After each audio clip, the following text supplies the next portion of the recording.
Coogs house. Last year, when Houston and Baylor met up in Waco, it was one of the best games of the year. Is this year's game going to be just as big?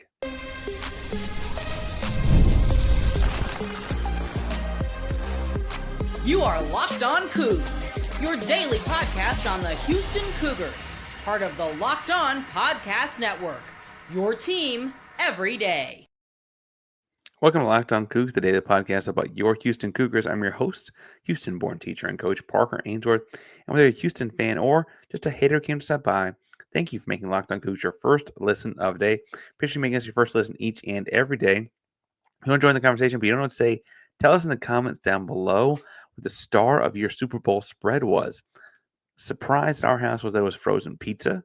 Did really well. Big fan favorite here. But what was the best thing at yours? Tell us down below. Today's show is brought to you by FanDuel, America's #1 sportsbook. But more on that fun later. We're looking at Houston and Baylor in today's episode as they tip off on Monday night in the Fertitta Center. This one's at 8 o'clock. A lot of talk over the weekend about the game in a month or at the end of the month being at like 9 o'clock in Waco. But that's not tonight. Tonight's 8 o'clock in the Fertitta Center. A lot of stuff going on in this one. I want to talk about who Baylor is and what they've been up to, what matchups Houston can exploit, and kind of what's on the line for this one in Houston. Because truthfully, start of the year, I would have thought the Baylor's really good, and a lot was on the line in this one. And I'm not so sure what the answer to those questions are right now, but Baylor is kind of up and down this year. I was, like I said, towards the start of the year, they were pretty good. They got blown out by Gonzaga, sure, but they turned and then beat Arkansas, and then they beat St. John's in overtime in Maui. Lost to Tennessee in Maui, sure, but Tennessee spent some time in the year as the #1 team in the country. Like that happens. They lost to UConn and Connecticut. That seems to happen. They lost to Tech and Lubbock. Weird things happen in Lubbock. They lost at BYU, lost at Iowa State, lost at Arizona. Arizona State's the lone true road win thus far for Baylor. St. John's the only other outside of Waco win for Baylor. They have a lot of trouble getting stuff done on the road, which is good for Houston as they come to the Fertitta Center, and that is a road game for Baylor. Now, they've also been up and down with health all year. That has a lot to do with it. And when VJ Edgecombe is healthy, they're a lot different looking kind of basketball team. He is a dominant force, a one and done freshman, 15 points per game, 38% from three, 4.5 attempts. He's athletic. He jumps out the gym. He does all kinds of crazy things. And he missed some time in there hurt as well, right? Not sure exactly how many games. I only watched a couple of theirs, but missed some time out with an ankle. But he did play on Saturday and is projected to play on Monday. So he's going to operate like he's 100% and kind of play after it from there. Edgecombe's really good. I mean, like looks like a top 15 kind of pick. Good as far as just pure athleticism, if nothing else. But I mentioned Baylor had trouble at home and on the road. I want to look at that like trend over a couple of years now. Now Houston beat them in Waco last year, right?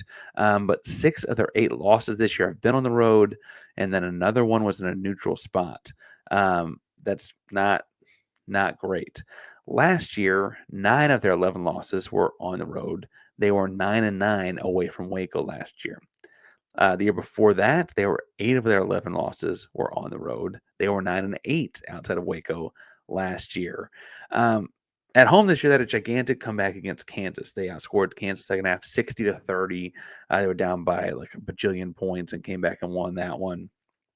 And it feels like if Houston were to slip up and Baylor wins this one, those kinds of wins in a 10-day span would kind of catapult their season back to being somewhat successful, right? They come back and beat Kansas. They lose to Lubbock. They lose to Tech and Lubbock a couple days later, but then they beat UCF by a lot at home over the weekend. So they can get a third win and have 3 of the last 4. They're going to kind of feel some momentum building. They're going to come into this one feeling very, very confident about what's going on for them. Now, as I look at a Scott Drew-led team, I think of a team that's going to play incredibly hard, big, long athletes, a lot of rebounding. And really, he's been there for like what feels like forever. I was frankly surprised to find out that he just got there in 2003 after all of the chaos around that program before that. I guess I kind of knew that he came after that. That just feels even further back than that was. Scott Drew teams, I think, typically do really well in these kind of big matchups. He typically has those kind of guys ready for this matchup, which just makes those numbers on the road even that much more surprising. I wouldn't typically associate Baylor with being a team that struggles on the road, and I wonder. I wonder if that's almost deceptive. Like Houston can't play into that, right? We're like, oh, we got them at home, we'll be fine. Um, they play very similar style to Houston. That they play incredibly slow. They play just 64 and a half possessions per game. That's in the 300s. Houston's not much farther behind that. Baylor shoots pretty well from three at 35.5% as a team. Some guys better than others. We'll get to that in the breakdown of the matchups. Was surprised that. Surprised because of how well they shoot it, that they only score about 40% of their points from out there. I thought it'd been higher. That's kind of average for NCAA basketball to have about 40% of your points come from behind the arc. But that said, that's not surprising for a Scott Drew team, right? So maybe there's some like disconnect there. This team does pretty well taking care of the basketball. They don't turn the ball over a whole lot unless you steal it, which means you got to kind of force the turnover. They're not going to just give it to you, which, again, the clean kind of play we anticipate from a Scott Drew team. Houston, I would anticipate forcing them into some turnovers. They got some guys we'll talk about in the matchup that Houston's familiar with. Jeremy Roach was at Duke last year when Houston played Duke in the Sweet 16. Norchad Omier was at Miami when Houston played them in the Sweet 16 the year prior. So you've kind of got some familiarity with the guys on the floor, even if it's not necessarily guys that you've seen at Baylor before, which is important, I think.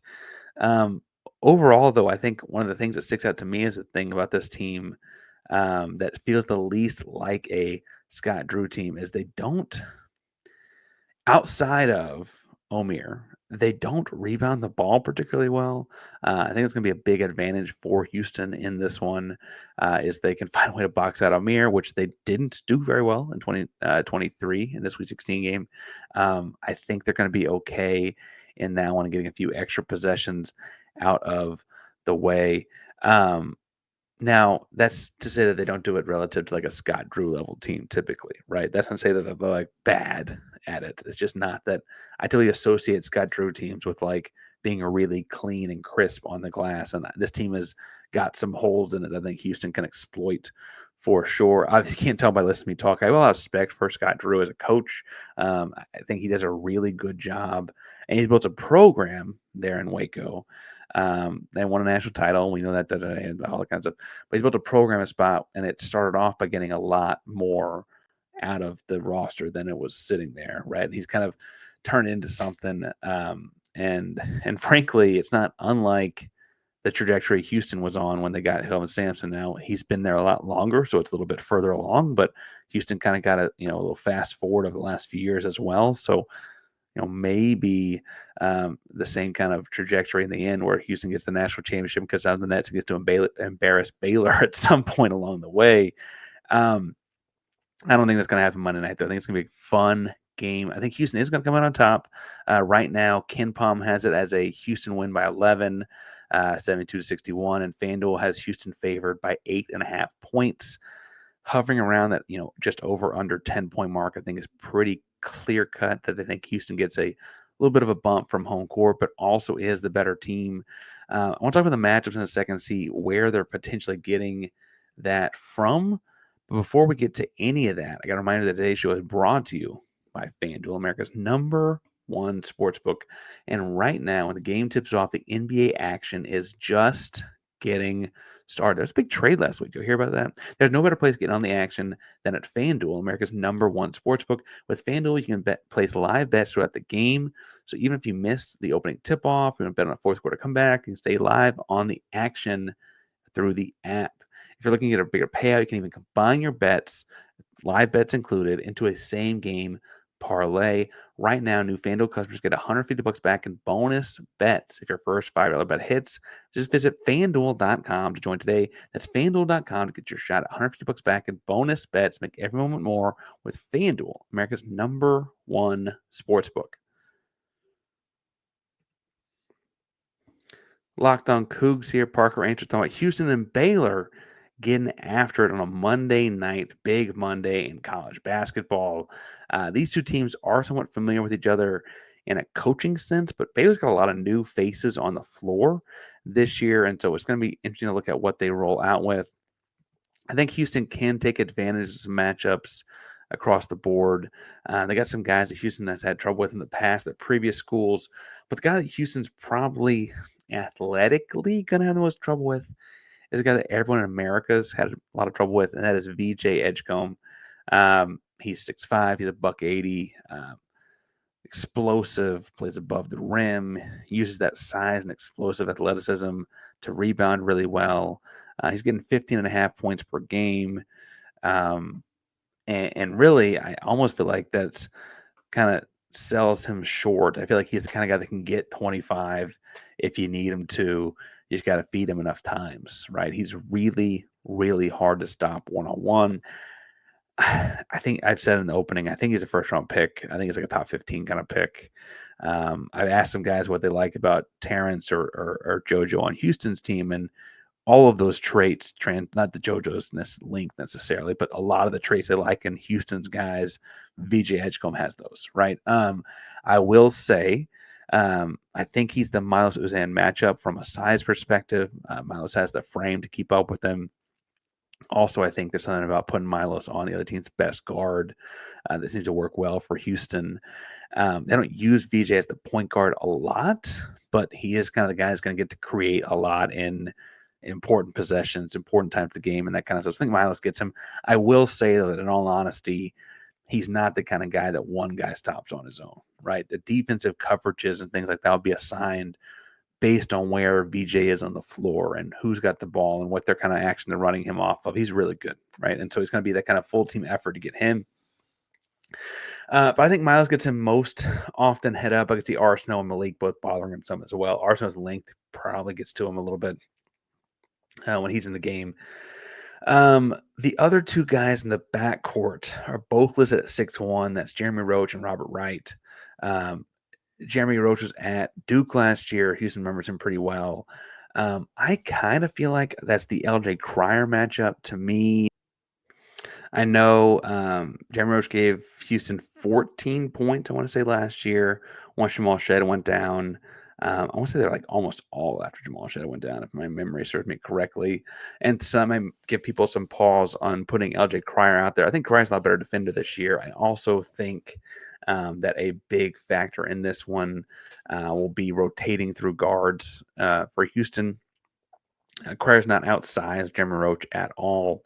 I also think that he knows he's got the matchup going in, whereas last year you probably would have thought Jamal had him at Duke. So I think that's going to be important there. He is getting 11.5 points per game. He is good. I don't mean to say that he's like an easy lockdown or anything like that. But I wonder. Anyway, I think that that's going to be an important matchup for Houston, right? And he hasn't started every game for them, but he has started the last few, and I imagine he'll start the next one as well. So I think that that's one of the guards. The other guard is Robert Wright. Robert Wright the third is 6'1", $185. A little bit stockier guy, 12.7 points per game. He is shooting the ball a little bit better than Jeremy Roach from behind the arc in terms of when you factor in the fact he didn't play as many games. Again, they've had some guys in on the lineup hurt and stuff like that.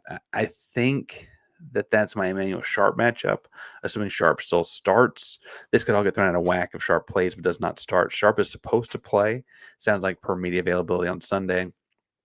But I don't know if his starting will be impacted. He starts like he normally does. I think he'll get Robert Wright. A little bit easier matchup. He has the ball in his hands less than Jeremy Roach, so I think that's easier on the Sharp ankle and isn't necessarily as vital to their offense as VJ Edgecombe is. So that's kind of where I think Houston goes there. I'll start with the two bigs as well. Josh Ajuana, big man for Baylor, 6'10", 230. He's a junkyard dog type, 7.6 rebounds per game. 7 points and 6 rebounds, not 7.6 rebounds. I think that's the Tugler matchup. Offensively, for them, it'll keep Tugler around the rim because you don't have to go cover Josh Ajuana outside. And I think that's a good thing for Houston because you want Tugler protecting the rim for whenever Edge comes off the drive or, if Roach beats a guy back door or whatever like that, right? So you want to have him around the rim. Jojo Tugler guarding Ojuana will help that as well. Norchad O'Meara, again, familiar guy. He's a walking double-double. Houston played him at Miami a couple years ago when they had their Final Four run. They ran through Houston in the Sweet 16. Norchad O'Meara really did a number on Roberts that year. I think Roberts a lot better player now than he was then. Obviously, I also think that while he's not 100%, he's got the ankle stuff from a couple games ago. I do think that he's in better physical health than he was in that matchup. O'Meara's a really, really good rebounder. I mean, to get a true double-double average in college basketball is not easy. I will say that he's kind of their only real threat to rebounding the ball, statistically speaking. They've had some games where Urjuana gets 12, or they've had some games where Langston Love gets 8 or whatever, right? But I think that O'Meara is the most dominant, so I want to put Juwan on him just from the veteran savviness there.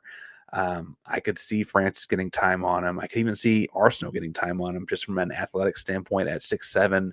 O'Meara's pretty light on his feet for a 230 guy. I think that's part of the reason he's so good at rebounding is he's like kind of pretty quick for a guy that like stocky, which makes him a hard box out.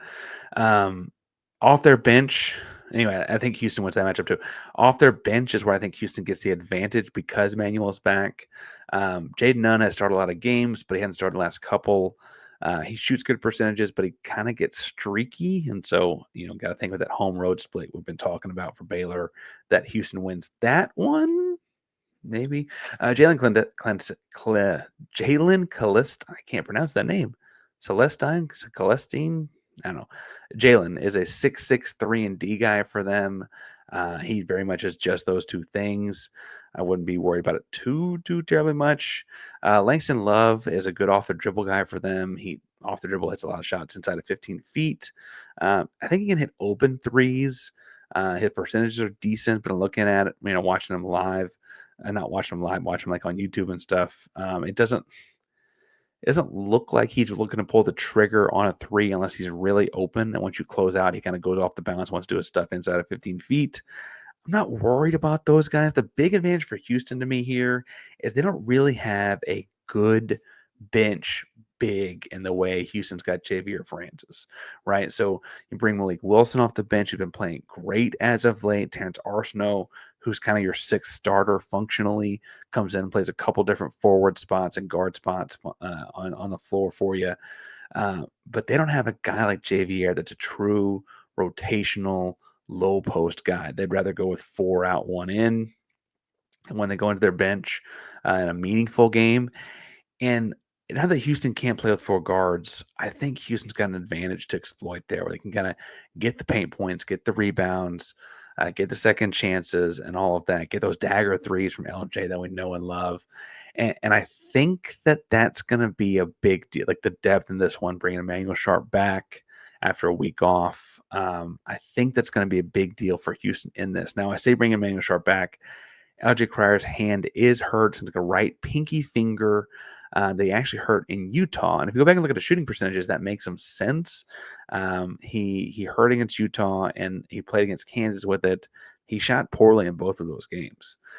He's been shooting pretty well since, like over 50% from 3 in a couple of them on very typical LJ Cryer volume. The difference to me is to be re-aggravated over the weekend, what that means for Monday night. I think him on the floor, they're going to cover him like a shooter until it's obvious it's otherwise, right? So I think you need him out there for spacing and things like that. I think the biggest thing Houston can exploit, though, is that Robert Wright matchup with, not that he's not going to get his, but you can kind of put a bunch of different types of bodies out there to defend him because of the way he plays. He can run point, but he's not the same kind of scoring threat with the point. He's much more of a scoring threat off the ball.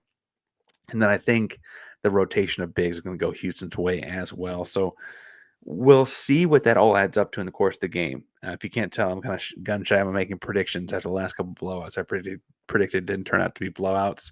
I feel good about several matchups in this one, especially if Milos can contain BJ Edgecombe in that matchup. But I think there's a lot to talk about what this game means for Houston as they currently lead the Big 12 at 11-1, kind of what this means for the conference as a whole potentially as well. So before we get to all of that,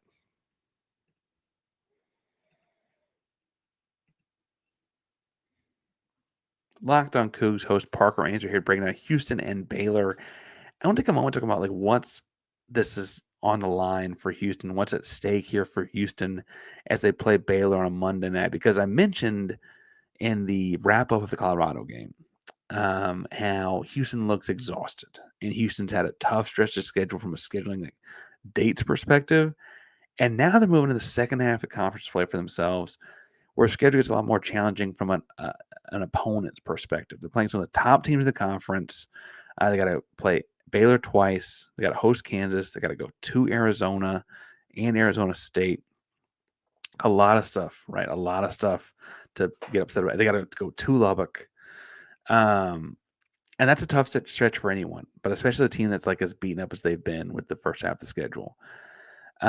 Honestly, a big deal here is if you win Monday night, you play again next Saturday in what's kind of a de facto mid-season Big 12 championship game. You got to assume Arizona's going to win their game as well, and that means the top teams in the Big 12 are meeting next weekend. And I think that's the kind of game that probably has to bring in a college game day and all of that, right? I would imagine it's a Saturday game. It's a late night tip off. I think it's 9 o'clock. It might be 9 o'clock Eastern. I got to double check that. But again, Arizona took some non-conference losses early, so I think they're in the top 25, but they're 11-1, just like you are in conference play. And you want to win this one and kind of help set up some stakes on that one. First of all, that's a big deal. You kind of set up your dominoes in that sense. You also, though, want to win this one because you get a little bit of a break after. So you play on a Monday, and you go to a Saturday. A lot of your schedule this year has been Wednesday to Saturday, if not Tuesday to Saturday. And the turnaround there is a lot. Now, I'm not going to lie, playing in Boulder on Saturday afternoon, you're getting back home to play a big game Monday night is a quick turnaround as well. It's frankly the kind of turnaround that gets you ready for March, right? We play a Sweet 16 and Elite 8, right? Two games in 3 days or whatever, right? But with that said, having between Monday and Saturday to rest, recover, prepare is really, really important for this team right now. And I don't mean to say that they'll be dumb about it. This is not what I'm trying to say. But Houston is notorious for the post-loss practice being brutal. You don't want to have to find a way to schedule that right now, right? You want to recover. You want to get healthy. You want to get off the ankles. You want to get in the film room, prop your feet up, and get better that way, right? You don't want to do the kind of beat you down thing if you don't have to. But that's also one of the things that's a thing of this program makes them better, right? Is that they have those kind of practices and work those kind of guys. Now, you also got guys playing in this game healthy. We're going to find a lot about LJ Cryer in the first 8 minutes of this game. I mentioned the last segment, but he's got a right pinky injury. That is to say that's his shooting hand. Pinkies can be weird. Pinkies can be really weird, actually. An orthopod would be great to talk about that. And in the Utah game where it apparently got hurt, he shot the ball poorly. Game after that, Kansas, he shot the ball poorly. And if he re-injured or re-aggravated it, my fear would be that he's going to have a poor shooting night. And so they'll, I think, still play him like he's the legacy shooter he is. Baylor should know that better than anybody, right? As is his former school, place he won a national championship with. But I do think that ultimately we're going to need him to be effective in more ways than just being the decoy that pulls the defense, right? Emmanuel Sharp being back helps a lot, but you're going to kind of want all your bullets in the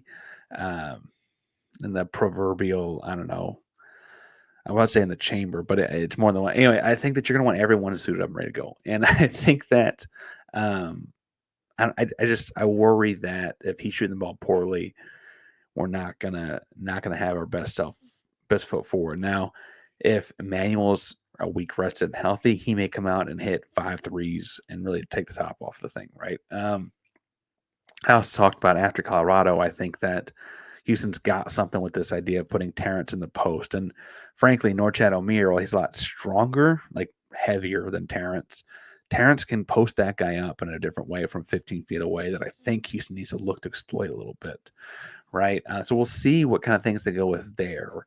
But honestly, I think the last thing that's on the line here is Baylor's a really good team. And I don't mean this in a way to disrespect the fact that they're a good team and a well-coached team. But they've lost a lot of games on the road in the last 3 years. A lot of games on the road in the last 3 years. And you gotta kind of feel like if you're Houston and you've got the win percentage you do at Fertitta, the win percentage you do the last 5 years under Sampson, the win percentage you do this year, right? You're 11-1 in conference. I feel like you got to feel pretty good about holding serve at home and then moving into the rest of the conference play with a bunch of road games that are challenging this last half of the season, right? I don't mean to say that like it's a slam dunk victory. They're not talented enough to beat you. They're very much talented enough to beat you. But I just feel like at home you ought to be all right. I hope I'm not proven wrong in that one. And I can already tell people I can always hear people typing away that that's too strong a take, right? Because I was so wrong in a couple of blowout predictions already this basketball season. But I think we're pretty good, guys. And I look at what's going on, and I think that this isn't a game that Houston kind of show off what they are on a national audience with a national platform. This will be a big time TV game. Again, it's the primetime late game on TV Monday night. I think the game before it is North Carolina and Clemson just beat Duke, so they'll hype that one up too, I'm sure, which also probably means they'll miss their first 5 minutes this one because they schedule it badly or something, but whatever. I'm not going to make a prediction. I've been jinxing things with predictions lately, but I do think Houston should feel good, confident enough going into this one. They got a lot of things going their way. And for what it's worth, I talked a lot about how much I like Scott Drew as a coach. I also think Kelvin Sampson's a really darn good coach, and also Hall of Famer and all that. So I don't mean to pat them on the back too much over the course of this. It's just a school and a program I respect a lot because it's Scott. But I think Houston's going to be all right. And I think Houston's going to be all right. We'll talk about it live in the post game after the fact. So hit subscribe, hit the bell so you know we're going to be live post game Monday night. If you're more of a morning person, that will also functionally be the Tuesday morning episode of Locked on Coogs. So again, hit subscribe, hit the bell so you know we're live. Wherever you get your podcast, Locked on Coogs is there. Thank you all so much for tuning in and making Locked on Coogs your first and potentially also second listen today. Locked on Coogs, primarily Locked on Podcast Network. That means your team every single day. Go Coogs.